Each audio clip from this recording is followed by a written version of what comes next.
1995 sur l'organisation judiciaire, sur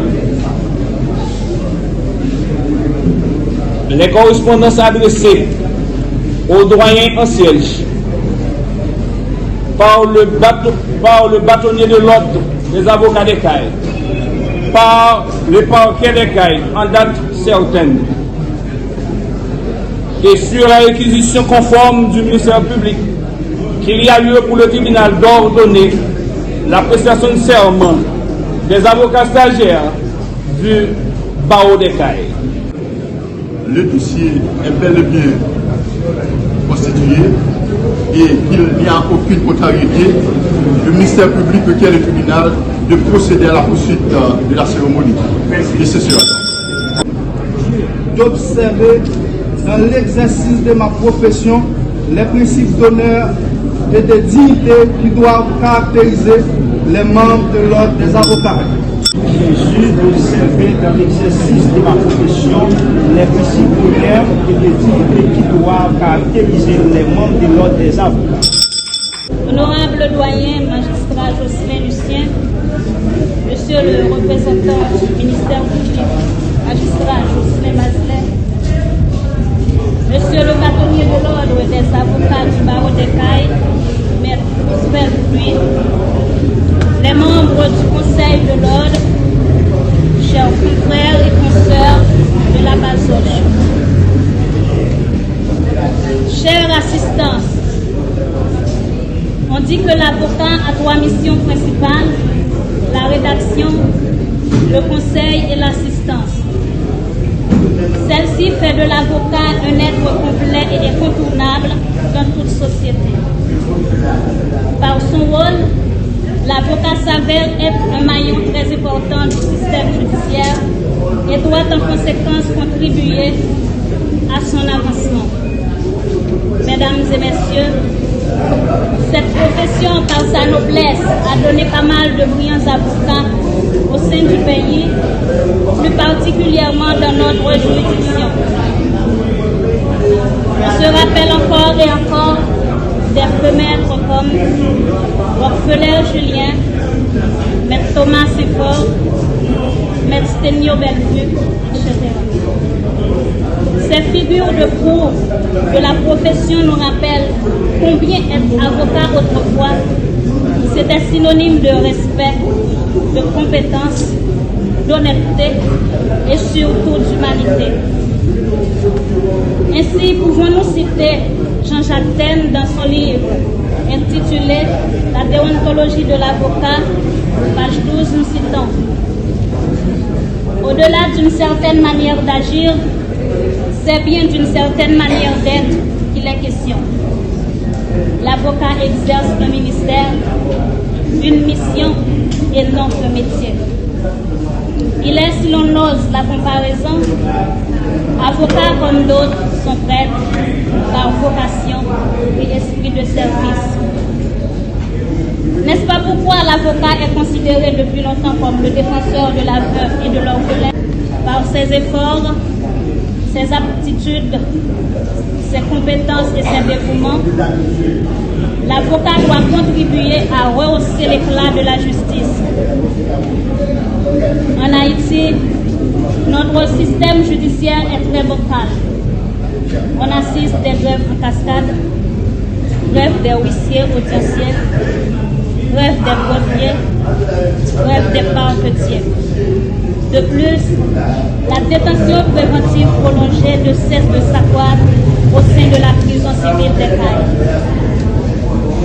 Cette situation alarmante, catastrophique, n'est pas sans conséquence sur l'exercice d'avocat. Des audiences se font de plus en plus rares. Chaque avocat aujourd'hui est un chômeur déguisé. Nombreux sont ceux qui ont jeté l'éponge, qui ont laissé le pays par le biais du programme Biden ou qui se sont adonnés à d'autres activités. Les plus courageux, les plus téméraires essaient de survivre et doivent affronter les aléas d'une méfiance sociale, car la profession d'avocat étant vilipendée, l'avocat est dorénavant perçu comme voleur, vicieux, démagogue, etc. Après les 4 années d'études en sciences juridiques, découlant, il y a pas mal de doutes, plusieurs obstacles.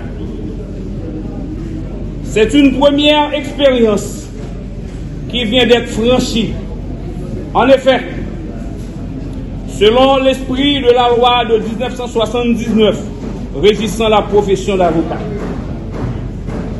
pour être avocat militant, le diplômé en droit devra accomplir 2 années de stage assidu, attaché à un cabinet, et après ces 2 années, un certificat ou une attestation lui sera délivré par le bâtonnier de l'ordre.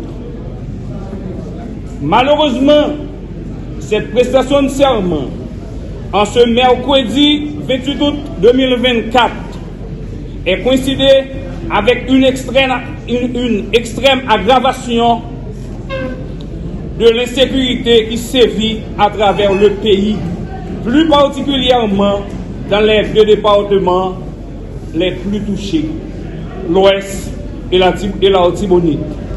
Si l'on s'entend aux diverses atrocités commises sur le territoire national, dans toutes ses formes, impliquant en grande partie le dysfonctionnement de nos institutions, en dépit de tout, on tient bon. Chers maîtres, avant de vous laisser, le moment est venu pour vous prodiguer quelques conseils en cette circonstance. Prenez la loi comme boussole, comme votre meilleur ami, lors même que vous aurez à choisir entre la magistrature, l'avocature, le notariat et d'autres filiales de la justice. Évitez les combines. Accrochez-vous à ce passage biblique. Tout ce qui est caché peut être révélé au grand jour. Soyez des disciples de Saint-Yves, patron des avocats, pour assurer la défense de la veuve et de l'orphelin, c'est-à-dire la défense des démunis. N'oubliez jamais de cultiver l'intégrité, la morale, le respect mutuel envers les magistrats assis et debout, vos confrères, et vous serez respectés aussi. Alors, par mon organe, au nom de tous les magistrats du tribunal de première instance des Cayes, au nom du greffier en chef et les personnels du tribunal, je vous souhaite bonne chance et bon travail dans votre parcours professionnel.